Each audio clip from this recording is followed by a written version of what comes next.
નર્મદા જિલ્લામાં આવેલા ગાજરગોટાની એક શાળાના કાર્યક્રમમાં ભરૂચ જિલ્લાના સાંસદ મનસુખ વસાવા ઉપસ્થિત રહ્યા હતા, જેમાં સાંસદ મનસુખ વસાવાએ આદિવાસી બાળકોના ટેબ્લેટ વિતરણ કર્યું હતું। આ કાર્યક્રમમાં ઉપસ્થિત સાંસદ મનસુખ વસાવાએ સંબોધન કરતી વખતે જણાવ્યું હતું કે જેમ હવા પાણી વગર જીવી ન શકાય, તેમ અંગ્રેજી, ગણિત, વિજ્ઞાન, ટેકનોલોજી જેને ના આવડે તે પશુ સમાન છે। કોઈ ગમે તે કહે, પરંતુ અંગ્રેજી તો ટકોરા બંધ જ આવડવું જોઈએ।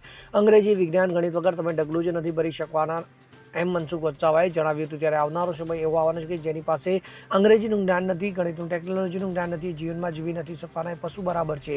ભલે તમે ગ્રેજ્યુએટ થશો, પણ અંગ્રેજી, ગણિત, વિજ્ઞાન વગર તમે કશું ચાલી નહીં શકો। તો અંગ્રેજી તો પાવરફુલ રાખવું જરૂરી છે। તો અંગ્રેજી તો ખાસ આવડવું જોઈએ, કારણ કે દુનિયામાં ક્યાંય જવું હશે તો અંગ્રેજી ભાષાનું જ્ઞાન જરૂરી આવવાનું સાંસદ મનસુખ વસાવાએ જણાવ્યું હતું। હા, મેં ટ્રાઇબલ વિસ્તારની કેટલીક જે માધ્યમિક શાળાઓ જે છે, 9મા ધોરણો ભણતા બાળકોને એક ટેબ્લેટ આપવાનો કાર્યક્રમ રાખ્યો છે। એમાં ગાજરકોટા ગામે વાલીઓ તથા વિદ્યાર્થીને મેં કહ્યું હતું કે તમારે ઉચ્ચ અભ્યાસ કરવો હોય, 11મા ધોરણમાં કે 12મા ધોરણમાં અંગ્રેજી, ગણિત જેવા વિષય સાથે પાસ થવો હોય, નર્મદા જિલ્લામાં મેડિકલ કોલેજ, એન્જિનિયરિંગ કોલેજ આવી છે, ગુજરાતમાં સારા ઉચ્ચ અભ્યાસક્રમો છે। આ અભ્યાસક્રમોમાં જવું હોય, કોઈ ડૉક્ટર બનવું, એન્જિનિયર બનવું હોય, સરકારની અનેક પ્રકારની સ્પર્ધાત્મક પરીક્ષા હોય, એમાં પણ સારો દેખાવો કરવો હોય તો અંગ્રેજી, ગણિતની ખૂબ આવશ્યકતા છે, એના પર ખૂબ ભાર મૂકવો પડે, એ વાત મેં કહી હતી।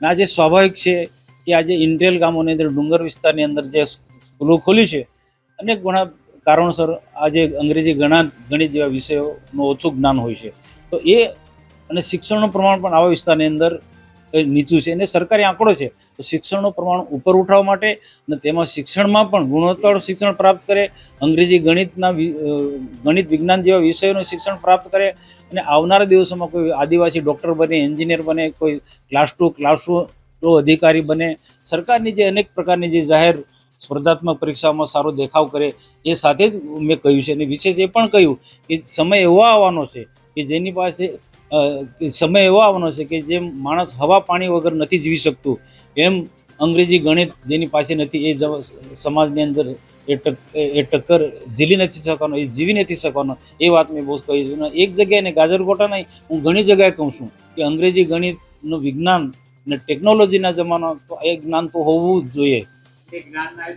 અને એ જ્ઞાન ના હોય એ પશુ સમાન છે, એ વાત બહુ સ્પષ્ટ કહી છે। સંસ્કૃતમાં પણ એવો શ્લોક છે કે જેની પાસે જે જ્ઞાન નથી, નોલેજ નથી, એ મૃત્યુલોકમાં પશુ સમાન છે। એ શ્લોકનું પણ આખું મેં ત્યાં પઠન કર્યું હતું અને અનુવાદ પણ કર્યું હતું।